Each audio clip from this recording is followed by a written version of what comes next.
27장, 사무엘상 27장을 묵상하고 있는데요. 솔직히 말하면 이 장은 그죠? 참 암울한 장입니다. 우리가 여러분 이제 기억하시겠지만 다윗이 인생에 있어서 사실은 가장 어두운 페이지 중에 한 장이라고도 볼 수 있죠. 그래서 제가 27장을 가지고 두 번의 설교를 통해서 사실 다윗의 그러니까 제대로 된 것을 배우는 게 아니라 반면을 배우자 이런 식으로 계속 설교를 했던 것 같습니다.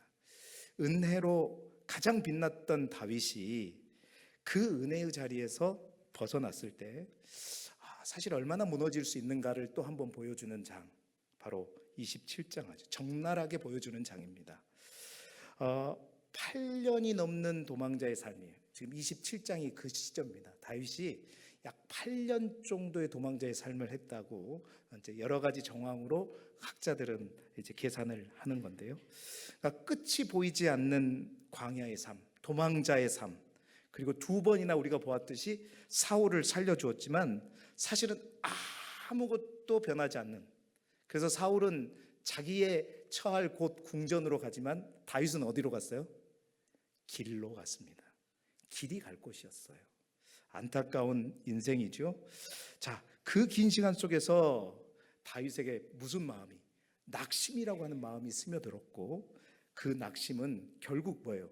그가 붙들었던 하나님의 말씀을 놓게 만들었죠. 그 말씀보다 상황과 여건과 현실을 더 보게 만들었습니다. 그것을 보고 생각하는 거예요.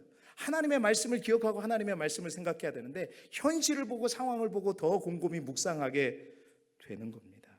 그러니 결국 뭐가 멈췄죠? 기도가 멈췄죠. 다윗이 이곳에 시글락에 와서, 가드에 와서, 오늘 성경 마지막 절에 보니까 1년 몇 개월이라고요? 4개월이었습니다. 그래서 다윗의 도망자의 삶이 그 10여 년이라고 볼 수 있는 건데 1년 4개월 동안 그는 단 한 번도 항상 여호와께 묻자와 이르되, 하나님께 묻고 하나님을 찬양하고 하나님을 가까이 했지만 1년 4개월 동안은 하나님 앞에 나아가지 않고, 뿐만 아니라 이때는 하나님 앞에 들었던 시편조차도 존재하지 않는 것이죠. 이 표현이 기도가 멈춰버리는 장. 그래서 사실은 이 사무엘상 27장은 저도 빨리 넘어가고 싶은 장, 28장도 뭐 썩 좋은 내용은 아니지만 빨리 넘어가야지 사무엘상을 빨리 끝낼 거 아니에요. 다윗이 완전히 망가졌기 때문에 넘어가고 싶었던, 여기서 뭐 배울 게 있나 했는데 곰곰이 묵상하는 가운데 다윗의 이 실패 속에서, 암울한 다윗의 현실 속에서 여러분 한 분이 눈에 들어왔다는 거죠.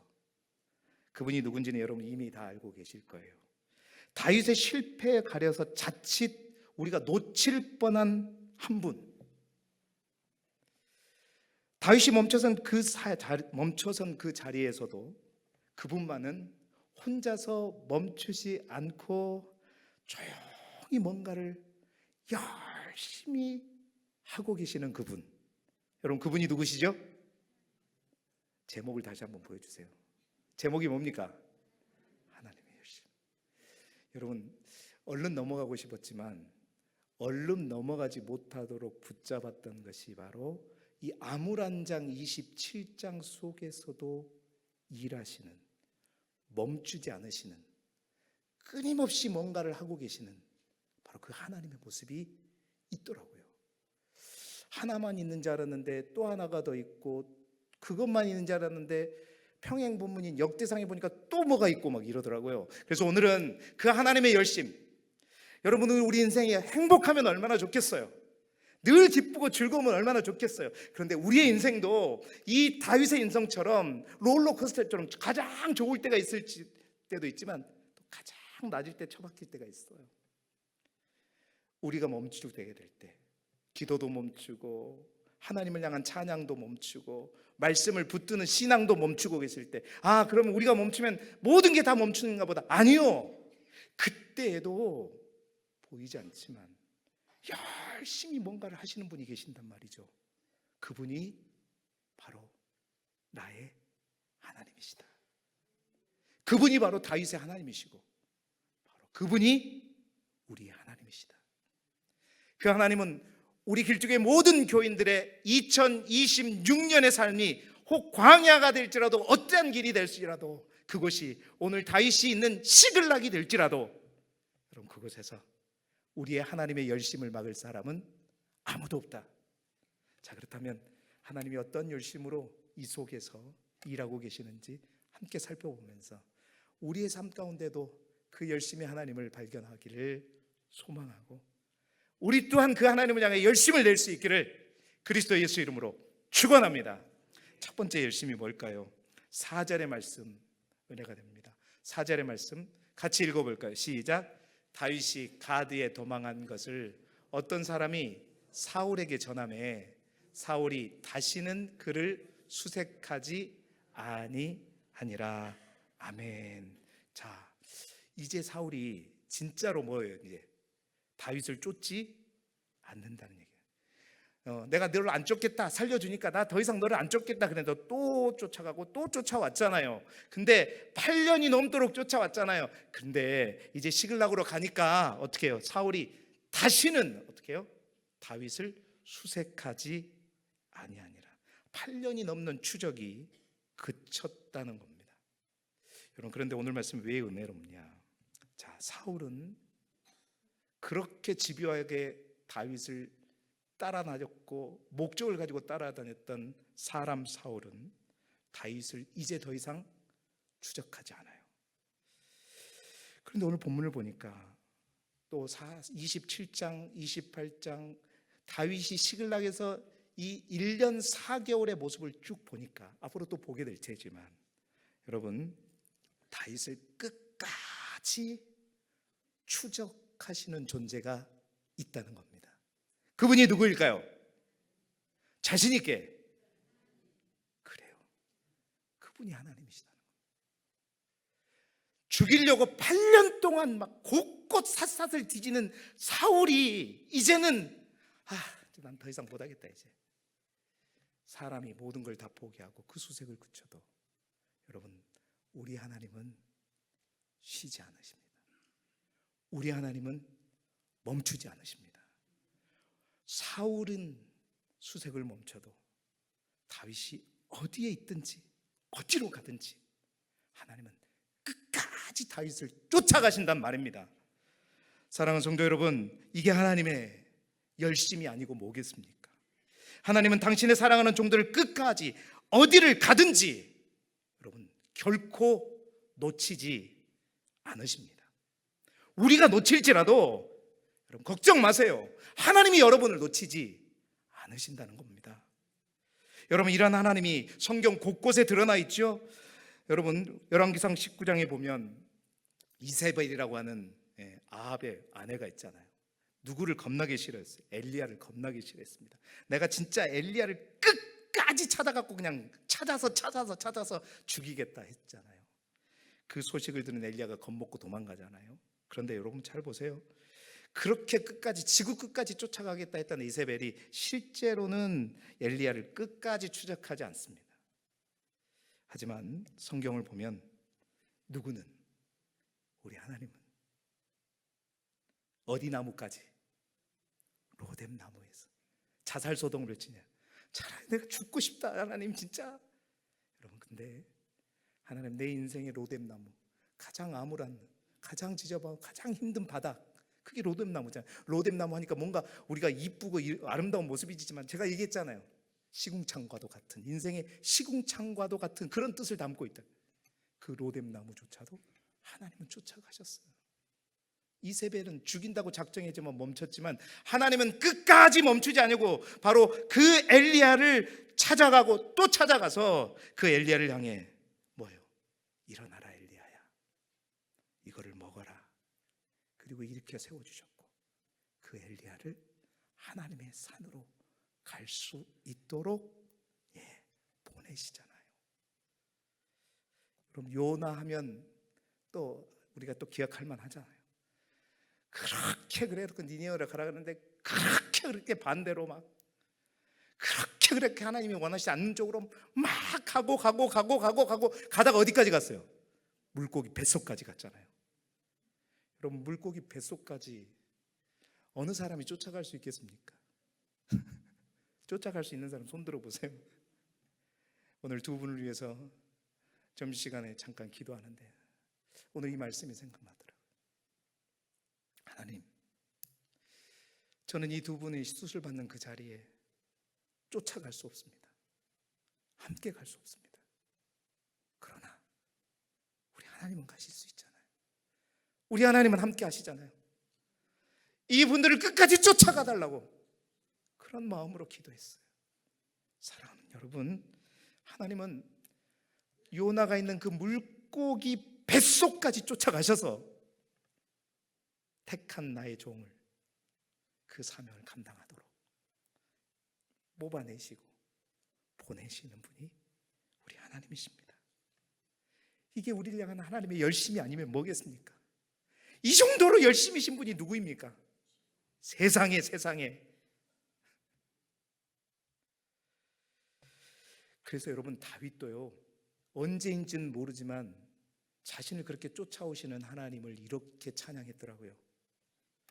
여러분, 시편 139편 7절부터 10절까지 제가 한 절, 여러분이 한 절 같이 읽어볼까요? 내가 주의 영을 따라 어디로 가며 주의 앞에서 어디로 피하리까?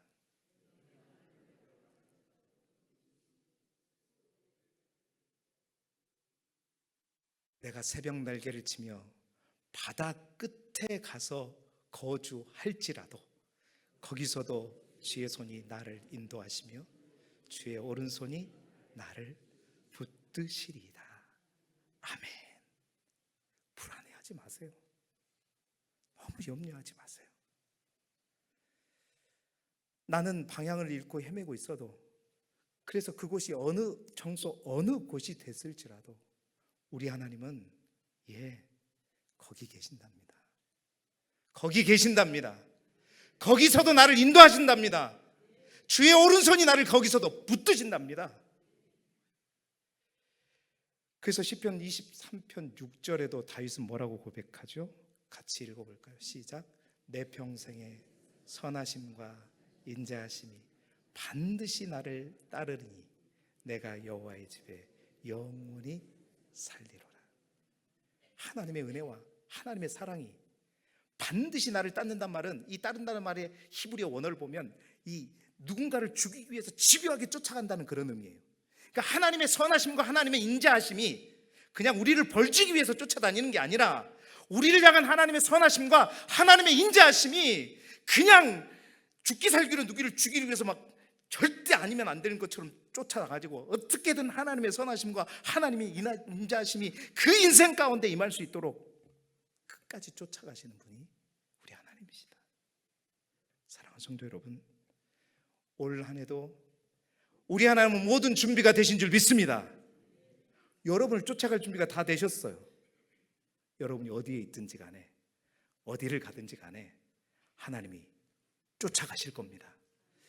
그것만 믿고 너무 막 가지는 마시고 든든하게 걱정하지 마시고 하나님께 맡기십시다. 하나님은 여전히 일하십니다.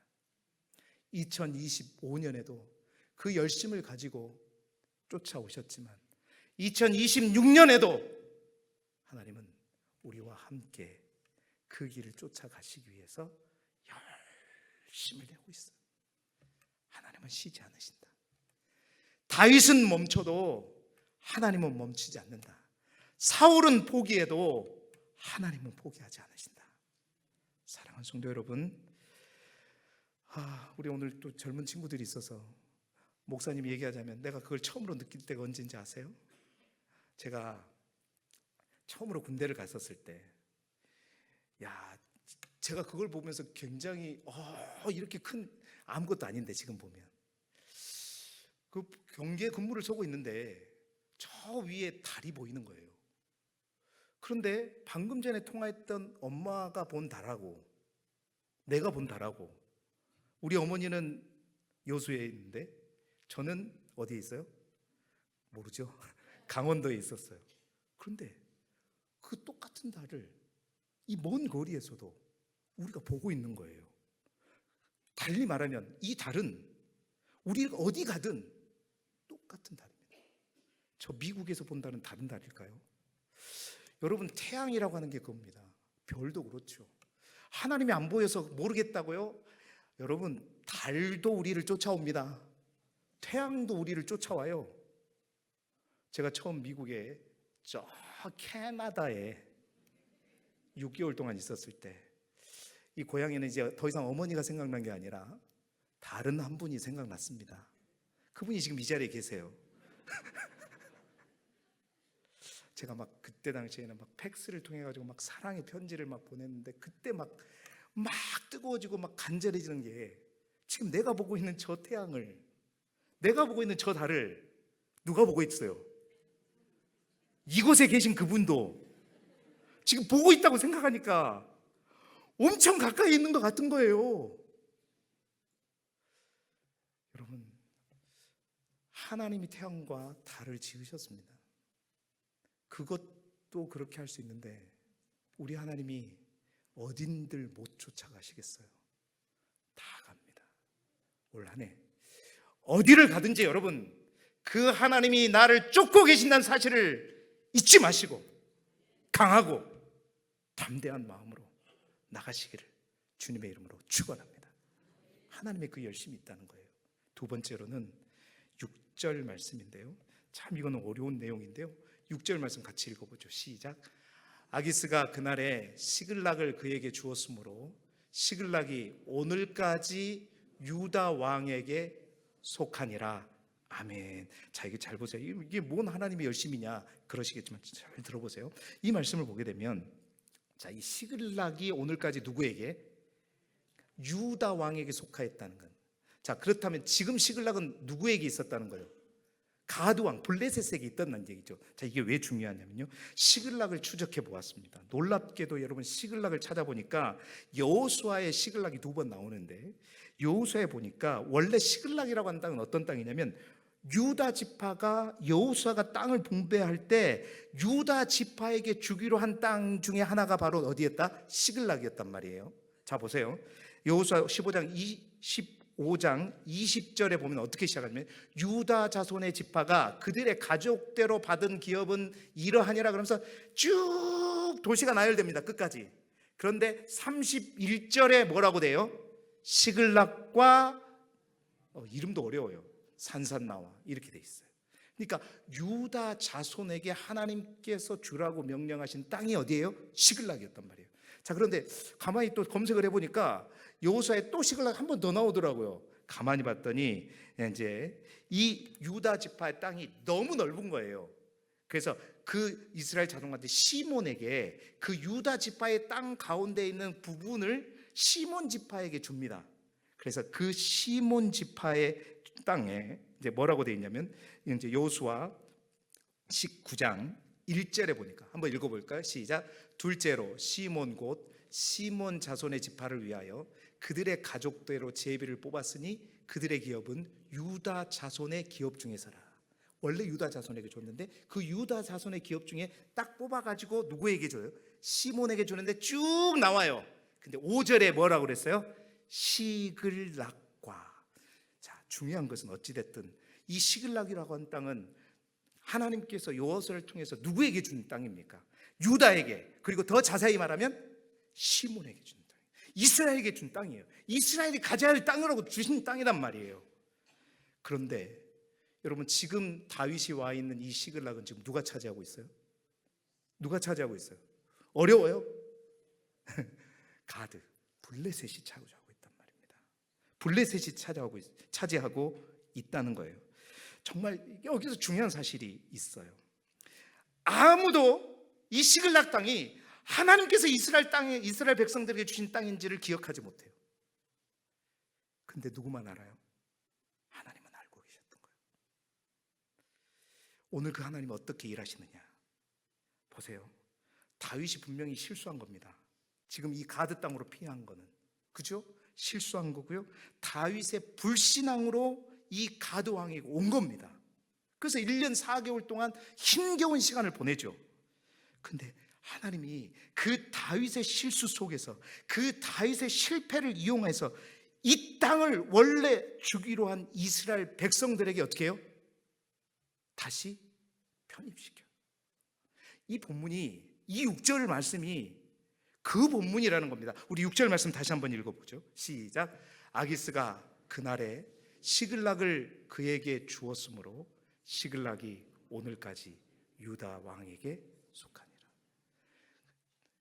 그러니까 가드 왕이 시글락을 다윗에 주고, 다윗이 죽고 난 다음에 끝나서 시글락이 다시 블레셋 땅이 된 게 아니라 그 일로부터 이 땅은 이제 영원히 누구의 땅? 유다의 땅이 되었다는 겁니다. 여러분, 이 말씀을 보면서 정말 우리가 놀라야 될 것, 분명히 다윗에게 이럴 생각이 있었던 것도 아닙니다. 다윗이 잘못한 겁니다. 100번 잘못한 거죠. 다윗이 실수한 거고 실패한 겁니다. 근데 우리 하나님의 위대하신 것은 뭐냐?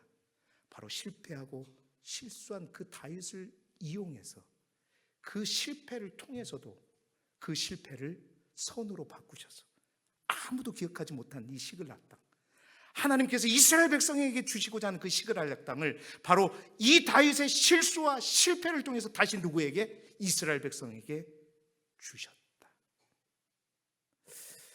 이해가 안 돼서 아멘이 안 나오는지 너무 어려워서 그런지 모르겠어요. 여러분, 하나님은 그렇습니다. 다윗의 실패 가운데서도, 다윗의 문제 가운데서도, 잘못 가운데서도 하나님의 일을 계속해서 멈추지 않고 일하고 계신다는 사실이에요. 하나님의 뜻을 이루어가, 이게 하나님의 열심이라는 것입니다. 여러분, 시글락 얘기가 여기만에서 끝나는 게 아니라 시글락 딱 쳐보면 막 다 떠요. 역대상에 보게 되면 역대상 12장에 시글락에 관련된 얘기들이 나오는데 역대상 12장 1절에 이렇게 시작하더라고요. 읽어보겠습니다. 시작. 다윗이 기스의 아들 사울로 말미암아 시글락에 숨어 있을 때에, 딱 지금이죠. 뭔 일이 일어나요? 그에게 와서 싸움을 도운 용사들 중에 든 자가 있었으니, 이 말은 뭐냐면 시글락에 다윗이 잘못해서 실패해서 포기하고 기도가 멈추는 가운데 암울하게 시글락에 가 있었는데, 여러분, 그곳에 뿔뿔이 흩어졌던 이스라엘의 소위 활 쏘는 자, 뭔가 물매를 던질 수 있는 이런 자들, 그때 다 누구에게 모이게? 다윗에게 모이게 한다는 겁니다. 다윗이 모았을까요? 하나님이 모았을까요? 잘하시네요. 하나님의 열심입니다. 다윗은 암울했죠. 다윗은 아무것도 할 수가 없었습니다. 그러나 그러한 다윗의 실패와 다윗의 그 잘못과 그 어려움 속에서도 하나님은 여전히 일하고 계시고, 하나님의 백성 다윗의 군대, 장차 이스라엘 이끌어갈 다윗의 군대를 그 시글락 땅에서 숨겨진 그러한 자들까지 싹싹 찾아서 너 이리 와, 너 이리 와, 다윗에게로 가, 다윗에게로 가, 다윗에게로 가. 여러분, 우리 인생도 마찬가지다는 겁니다. 우리 인생에 시글락이 분명히 있을 수 있습니다. 그 시글락은 내가 하나님과 너무나도 은혜로부터 멀어지고 주의 말씀을 붙들다가 뭔가 영적인 침체가 오고 기도가 멈춰버리고, 그래서 나를 향한 하나님의 모든 끈들이 다 끊어질 것 같은, 끊어졌다고 여겨진 그때에도 여러분, 하나님은 그 가운데서도 우리를 쫓아오실 뿐만 아니라 그 가운데서도, 그 실패 가운데서도, 그 잘못 가운데서도 하나님은 선하신 자기의 뜻을 이루어 가신 분이 우리 하나님이시라는 사실입니다. 그러니 여러분, 하나님 믿지는 게 없는 것 같아요. 하나님은 그런 분이세요. 여러분, 성경에는 이러한 이야기가 참 많이 있습니다. 실패와 잘못을 통해서도 하나님은 열심히 일하셔서 자기의 선한 뜻을 이루어 가시는 하나님. 여러분 보세요. 요셉 생각해 보시기 바랍니다. 형들이 요셉을 시기해서 판 거, 그거 악한 거죠. 분명히 잘못된 겁니다. 그죠? 근데 성경에 따르면 하나님이 그 악을 뭘로 바꾸죠? 성경에 선으로 바꾸사. 하나님의 열심입니다. 그 속에서도 하나님 일하신다는 겁니다. 선으로 바꿔서 분명히 형들이 잘못한 것인데 하나님의 위대한 것이 뭐냐? 거기에서 악을 선으로 바꾸시는, 저절로 된 게 아니에요. 이건 하나님의 열심이라는 것입니다.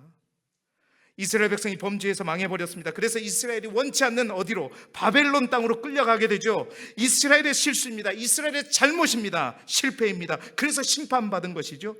그런데 하나님의 위대하심은 뭐냐?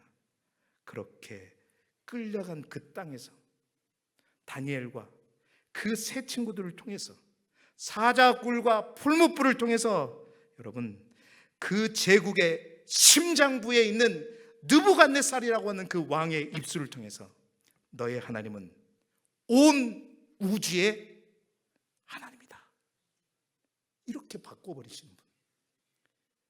하나님의 열심이 아니면 설명이 안 되는 겁니다. 바울과 바나바가 싸운 것 잘못한 거죠. 분명히 잘못한 겁니다. 그런데 이를 통해서 하나님은 이것을 선으로 바꾸셔서 얼마나 열심히 했어요. 그러니까 우리의 잘한 것도 뭐 이렇게 막 하는 거, 우리의 못한 것도 쫓아다니면서 선으로 바꾸시면서, 그래서 열심히라는 거예요. 그 바울과 바나바가 나뉘어졌기 때문에 복음이 양방향으로 흘러가게 된 거죠. 베드로 한번 생각해 볼까요? 예수님을 3번이나 저주하면서 부인했잖아요. 아이고, 그래서 돌아와서 정말 뉘우치고 하나님께서 반석과 같은 사도로 세워졌는데, 야, 그러면 끝난 거, 베드로만 좋겠네. 아니요. 여러분, 기독교 역사를 보게 되면요, 초대교회 교회 역사를 보면 많은 박해와 그런 것들이 수시로 있었습니다. 주기적으로 있었어요. 그러다 보니 모두가 그런 박해에 맞서서 복음을 지키고 예수 그리스도를 붙잡고 순교를 각오하고 죽지만은 않았겠죠. 여러분, 죽는 게 그렇게 쉬운 건 아니잖아요. 순교할 수 있다 손 들어 보십시오. 저만 들었네요. 어쨌든 쉬운 게 아닙니다. 그러다 보니 심한 박해를 댈 때, 여러분, 내가 예수님을 모른다, 그러니까 마음은 안 그렇더라도 입술로는 뭐라 그래요? 잘 모른다. 그랬던 사람이 우리나라에도 있었고 분명히 있었습니다. 자, 그래서 그 박해기가 지나게 되면 어떻게 또 이제 편안해지면 다시 교회가 스물스물 다시 모이게 되겠죠. 그때 누가 올까요? 예수를 부인했던 사람들, 모른다 했던 사람들, 그래서 죽음을 모면했던 사람들, 눈치 보다가 조용히 교회로 딱 들어오니까 사람들이 어떻겠어요? 그런 속에서도 도망가고 피할지언정 절대 예수를 부인하지 않았던 사람들이 안 된다, 저 사람은 안 된다, 예수를 부인했던 사람은 어떻게 우리 교회가 다시 받을 수 있느냐, 그 문제가 심각하게 대두되었을 때 그 문제를 해결하기 위해서 그때 초대교회 베드로 사도에게 갔어요. 베드로에게 물었을 때 그럼 베드로가 뭐라고 했을까요? 그래, 어떻게 그런 사람들을 받아? 안 돼! 이랬겠냐는 거죠. 뭐라고 했을까요? 받아줍시다. 받아줍시다. 나도 예수님을 모른다고, 아니 예수님을 저주하면서 3번을 부인했습니다. 받아줍시다. 여러분, 그렇게 해서 초대교회에 그러한 어떤 예수 그리스도를 모른다고 했던 모든 이들을 베드로가, 그 지도자였던 베드로에 의해서 다 포용할 수 있었던 것이고, 그래서 그들의 믿음이 달아서 이제는 또한 순교의 자리까지 나아갈 수 있었던 것입니다. 사랑하는 성도 여러분, 우리 중에 과거의 잘못된 선택 때문에 넘어진 자리가 있죠. 잘못된 그거 안 했어야 됐는데, 내가 그런 결정 안 했어야 되는데, 너무 괴롭잖아요. 그런데 여러분, 감사한 게 뭐냐? 하나님은 여러분을 쫓아가셔서 그 자리에서도 여러분이 잘못한 그 잘못과 실수와 악, 그것들을 하나님의 손으로 바꾸시고 그 속에서도 하나님의 뜻을 이루어 가신 분이 우리 하나님입니다. 하나님은 그토록 열심히세요. 우리를 위하여 그 열심을 감당할 준비가 올 한 해도 다 되어 있다는 사실입니다. 사랑하는 여러분, 우리의 실수보다 더 크신 분이 우리 하나님이시고, 우리의 실패보다 열심히 더 많으신 분이 우리 하나님이세요. 이제 말씀을 마무리합니다. 사무엘상 27장은 다윗의 실패의 장이지만 여러분, 그게 끝이 아닙니다. 동시에 하나님의 열심이 드러나 있는 장입니다. 다윗은 멈췄지만 하나님은 멈추지 않으셨고, 다윗은 놓쳤지만 하나님은 끝까지 붙드셨고, 사랑하는 여러분, 오늘 이 자리에 과거의 선택, 나의 잘못 때문에 스스로를 책망하며 살아가신 분이 계시다면 오늘 말씀을 통해 하나님이 저와 여러분에게 이렇게 말씀하십니다. 사랑하는 아들아, 사랑하는 딸아, 나는 아직 멈추지 않았다. 나는 너를 여전히 쫓고 있다. 나는 지금도 너를 위해 일하고 있다. 그리고 내가 가장 좋은 것으로 내가 바꿀 것이다.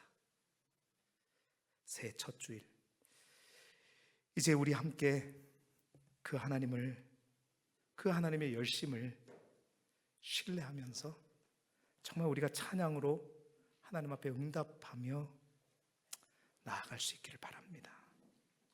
여러분, 우리를 부르신 하나님, 그 하나님은 결코 실수하지 않으십니다.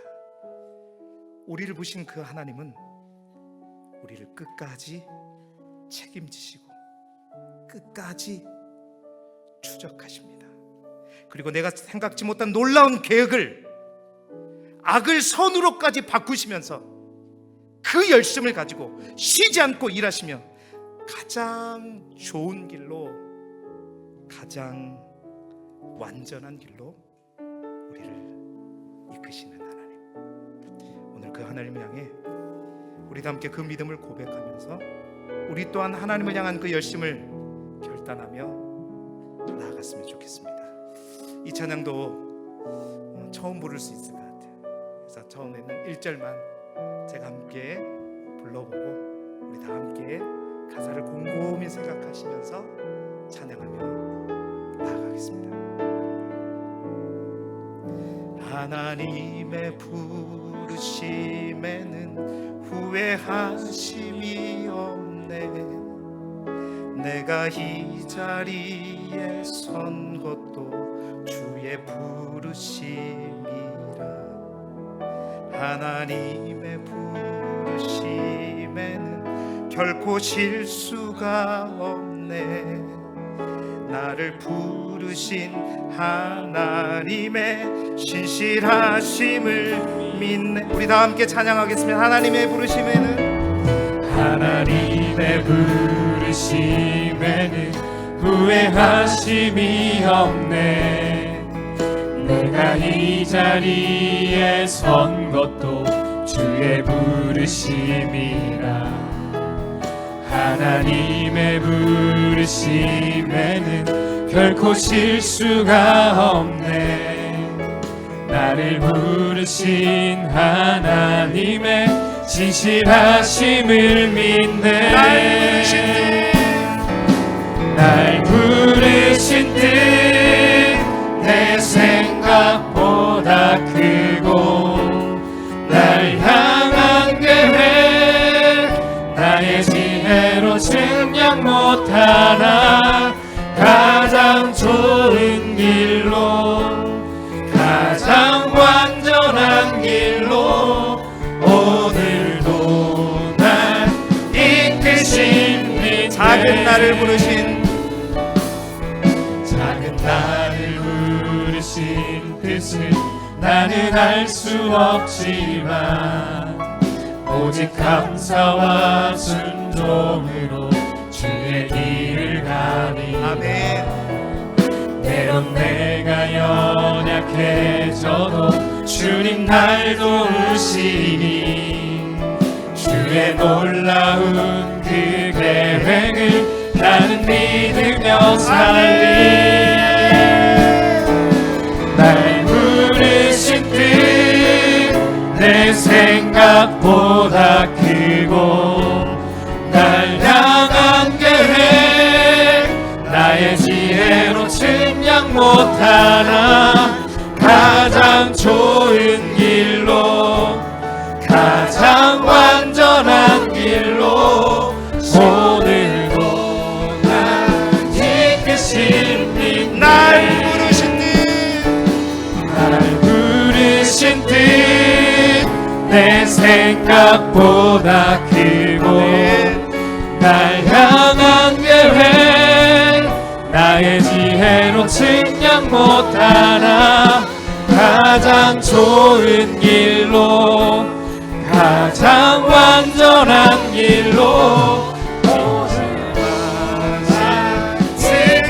우리 다시 한번 날 부르신 듯 날 부르신 듯 내 생각보다 크고 날 향한 계획 나의 지혜로 측량 못하나 가장 좋은 길로 가장 완전한 길로 오늘도 날 이끄신 믿네 나는 믿네 주의 능력으로 내 삶 새롭게 되리 나는 믿네